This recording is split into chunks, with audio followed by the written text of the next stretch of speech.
Saudaraku sebangsa dan setanah air, salam hormat, salam NKRI, salam Nusantara.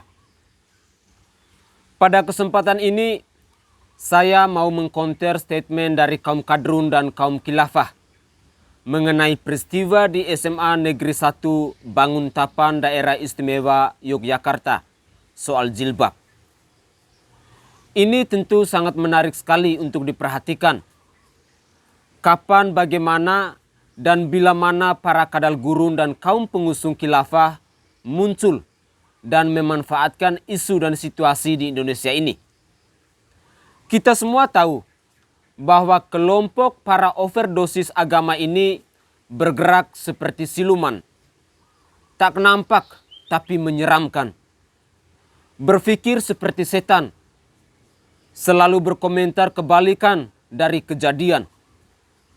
Berbeda dengan Partai Keadilan Sejahtera atau PKS yang menjadi barometer benar atau salahnya sebuah kejadian di Indonesia. PKS dikenal masyarakat sebagai satu partai yang berbasis Islam dan mendukung kuat keberadaan sayap kanan.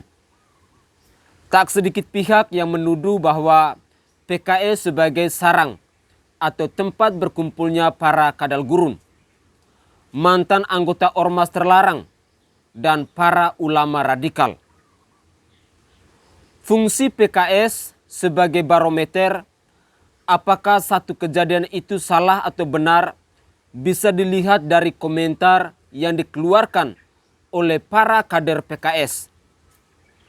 Jika PKS mengomentari satu kejadian menyalahkan, berarti kejadian itu benar. Jika PKS mengomentari kejadian atau mendukung kejadian, berarti kejadian itu salah. Saya kasih contoh terbongkarnya kebusukan Yayasan Amal Aksi Cepat Tanggap atau ACT. Para kader PKS cenderung berkomentar untuk membela ACT atau diam.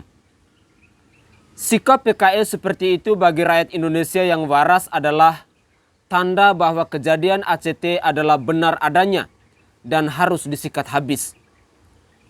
Contoh lain lagi, PKS mendukung apapun yang dilakukan oleh Anies Baswedan. Itu artinya apa yang dipandang salah oleh rakyat Indonesia terkonfirmasi benar. Nah, kadal gurun dan kaum pengusung khilafah punya caranya tersendiri. Jika dunia maya Indonesia tenang, mereka akan berusaha menciptakan berita yang memiliki potensi kegaduhan tinggi. Jika ada kejadian yang benar dan diproses hukum, mereka akan menciptakan cerita dari sisi yang berbeda, seolah-olah cerita itu sumbernya dari dalam. Jika dunia nyata rakyat Indonesia mendukung aturan hukum positif negara, mereka akan menciptakan cerita yang bertolak belakang dan ujungnya mengingatkan umat Islam bahwa tidak ada hukum yang wajib dipatuhi kecuali hukum Islam. Peristiwa yang terjadi di SMA Negeri 1 Banguntapan Yogyakarta terkait pemaksaan guru pada siswinya untuk berjilbab memancing reaksi keras dari pihak pemerintah melalui Kementerian Pendidikan dan Kebudayaan dan juga Gubernur Daerah Istimewa Yogyakarta. Sebagai ujung dari peristiwa itu, Kepala sekolah dan 3 guru SMA Negeri 1 Banguntapan dinonaktifkan. Apa yang kemudian dimunculkan oleh kadal gurun dan kelompok pengusung khilafah? Mereka membuat meme dan slogan yang cukup menyerang. Seperti gambar yang baru-baru ini muncul dan meramaikan dunia maya yang cukup membuat para netizen berang. Gambar tersebut diunggah oleh akun Facebook @mukti dalam bentuk screenshot yang diposting ulang oleh akun Twitter @mei2namaku pada hari Jumat kemarin. Dalam screenshot yang diunggah akun Facebook @mukti terdapat caption seperti ini. Baru juga dirusuh pakai hijab, udah ngadu kemana-mana sampai lapor polisi. Mental anak sekarang manja-manja. Pada gambar itu tampak seorang laki-laki berpeci yang katanya mempresentasikan sebagai guru. Lalu tulisan di bawahnya berbunyi, himbauan orang tua yang anaknya tidak mau ditegur guru di sekolah, silakan didik sendiri. Bikin sekolah sendiri, rapor dan ijazah sendiri. Gambar itu sendiri sebenarnya gambar lama yang muncul karena adanya peristiwa seorang guru yang menjadi korban keganasan orang tua siswa yang tidak terima anaknya ditegur oleh sang guru. Dan gambar yang sama digunakan oleh akun Facebook @mukti untuk membela kaum overdosis agama yang berani melanggar aturan seragam sekolah dengan memaksa seorang siswi untuk berjilbab. Unggahan tersebut tentu saja memancing reaksi para netizen. Akun Twitter @mei2 namaku membalasnya dengan menuliskan, kalau bikin aturan sendiri, kerja dibayar negara pakai pajak rakyat. Tanpa batas, silakan buat sekolah sendiri. Cari pekerja dan guru pun sendiri. Gitu aja kok repot. Mau duit negara, tapi aturannya enggak. Menurut saya, ini memang sangat menggelikan. Bagaimana para kadal gurun ini secara tidak langsung mengaku kalah dalam menyebarkan ajaran sesat mereka di dunia maya dan berhasil disikat habis oleh rakyat Indonesia. Termasuk Gubernur Daerah Istimewa Yogyakarta yang karena keputusan tegasnya atas para pelaku pemaksaan jilbab pada siswinya, mengefek pada Anies Baswedan yang diolok-olok oleh netizen dengan komentar, Anies Baswedan berani nggak ambil keputusan tegas seperti Gubernur Daerah Istimewa Yogyakarta?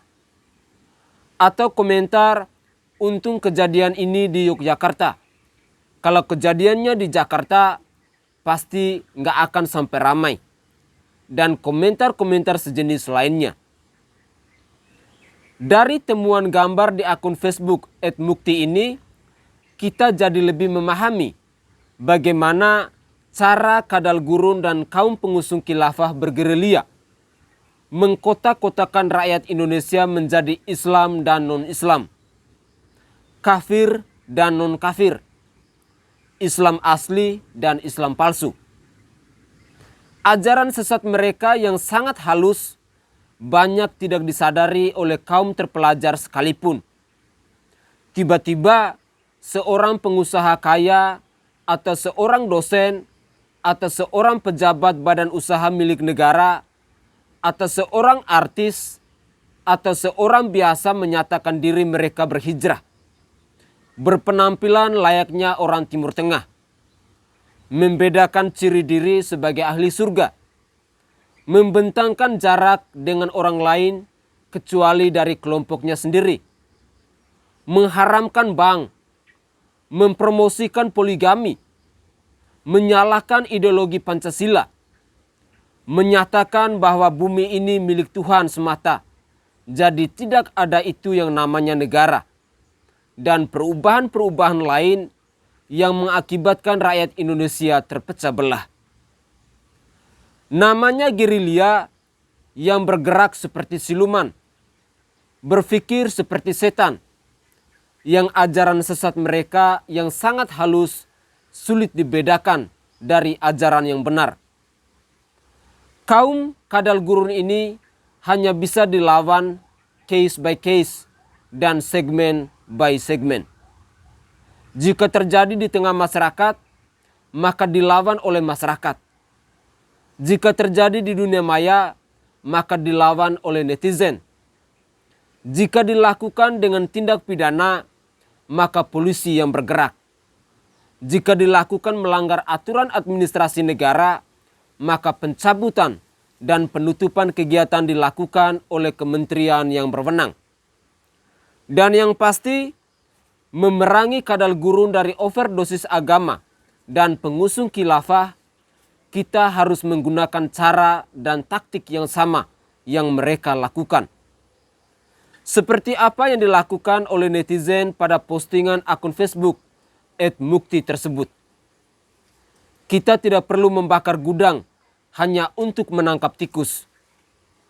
Apabila salah-salah, pasti gudangnya yang terbakar, tapi tikusnya lari ke gudang sebelah. Begitulah kira-kira cara pandang saya dengan kasus ini. Salam hormat, salam NKRI, salam Nusantara.